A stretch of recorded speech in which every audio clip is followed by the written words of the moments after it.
Hello, everyone. Today, I have the pleasure of having here with me Luis Vasquez from MLD Home Inspections. And obviously, he's a home inspector. So Luis has been doing this for the past 20 years, so he's definitely well-versed. He speaks English and Spanish, and he covers all of New York pretty much. He covers Nassau, Suffolk, Queens, Brooklyn, and the Bronx.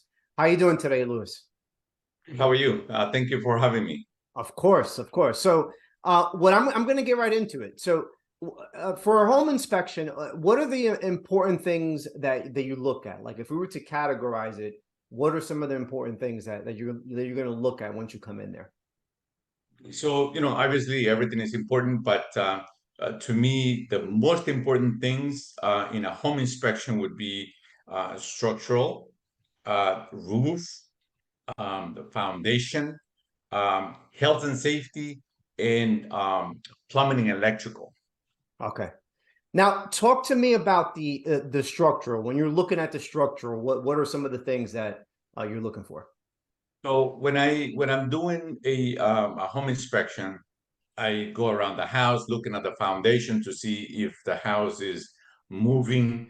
I look for cracks outside. Then I go inside to see if there is water or moisture coming in through those cracks. That's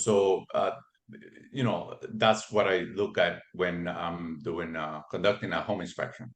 Now, what are the cracks? Like, for example, they talk about cracks if you have a vertical, horizontal. What are some of the things? Yeah. So there are several types of cracks, right? There are vertical cracks and horizontal cracks. When a house moves, sometimes you get vertical cracks or shrinkage cracks. But when a house is moving, you get what's called settlement cracks. So if those cracks are wide enough that termites or moisture or water will come in, those can be very annoying and dangerous because it can be very costly to repair. So it's important to keep the water away from the house. Okay. Good grading is important, And what and is having grading? grading, it's when water does not collect around the foundation, so that you have what's called a positive grading, so that water runs away from the house. Okay. So adding or the topsoil around the foundation, or having a concrete slab pitched away from the house would help keep the water away from the foundation.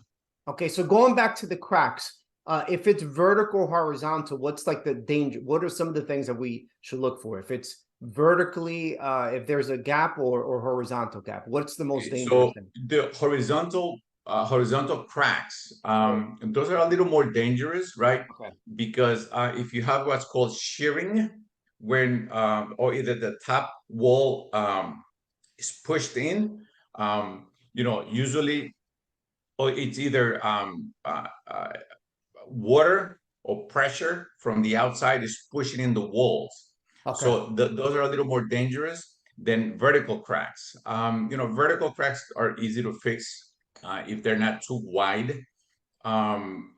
So when I see horizontal cracks, I pay a little more attention to those because they Yeah. could be a little more expensive to repair. And the cracks could be cosmetic only, right? Or they could be part of, right? That's correct. Yeah, you do have shrinkage cracks, normal settlement cracks that can be easily repaired. That's, yeah, yes. Okay. And then when you go into the basement, I guess you're looking for other things, right? Because that could be a red flag, but then once you go into the basement, there's other things. What are you looking for in the basement? Sure. Yeah. So what I look in the basement is, signs of moisture, humidity, uh, any water standing around the foundation that may be coming through those cracks. Yeah, so smells, mildew smells, Okay.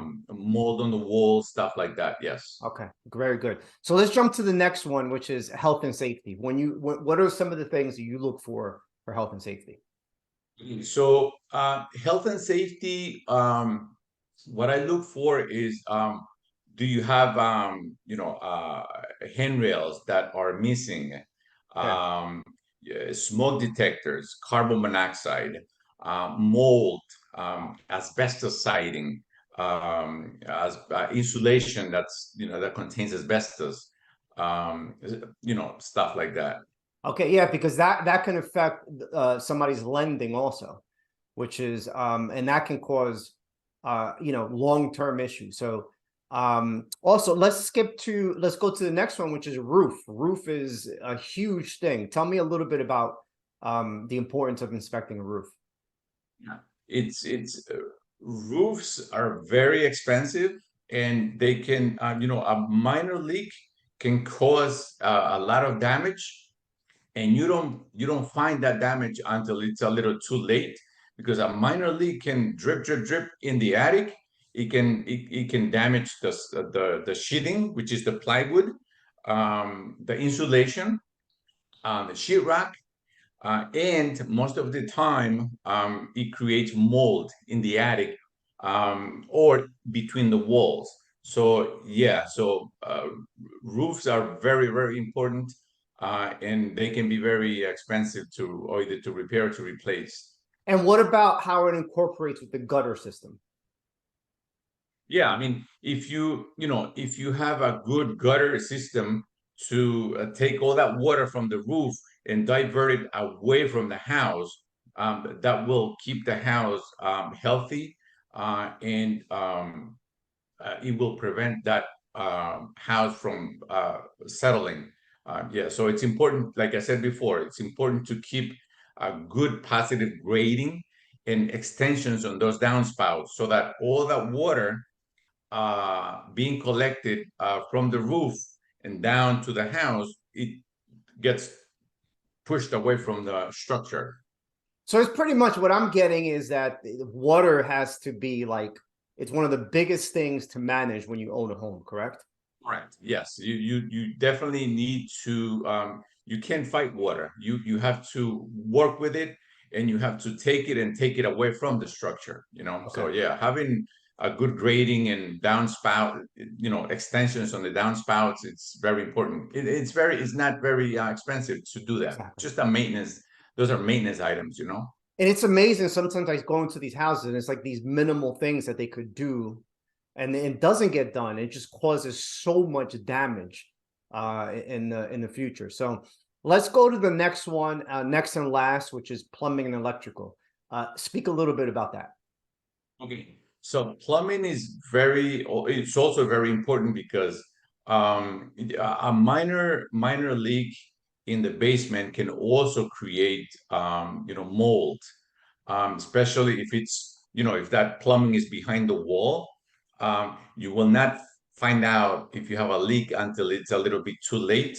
So that's why hiring a trained home inspector um, is very important, because it can detect things like that. So what I do is usually I run the hot water, and I do have what's called a IR camera, infrared camera, to detect, any leaks behind the walls. So when I do a home inspection, I typically run the water for about 15-20 minutes, just to make sure that there are no leaks behind the walls and stuff like that. So Okay. yeah, and now electricity, it's very tricky, because a simple outlet, which is $20-$30, can have either an open ground or a reverse polarity, or you can have what's called oh my God, it just slipped my mind. That's okay. Arcing. Arcing is when you get sparks in the wiring or outlets, and that can cause a fire. So a very little thing can create a big thing, right? So that's very important. Okay. And then going back to the plumbing, like what are you looking for when you look at the hot water tank or the boiler? What are some of the things that people look at when in regards to that? So when we look at those items, which is the furnace, boiler, or water heater, we look at the age. We look at see if everything is in place. For instance, the exhaust pipe, it has to be pitched the right way. Does it have all the components needed for that unit to be running efficiently? And I also run it as soon as I get into the house. That's the first thing I do. I run the unit so that I can put the unit under stress. This way, I can see how it's operating during the inspection. And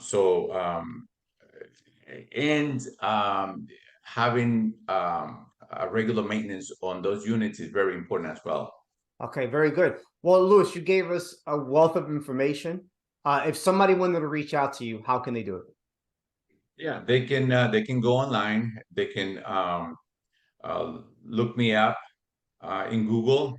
They can type in mldhomeinspections.com. I have a website, and they can also call me at 516-902-8793. They can also text you at that number too, right? That's correct. Yes, that's Okay. my cell number. Luis, thank you so much for your time. I will see you on the field. Okay. Thank you. Thank you.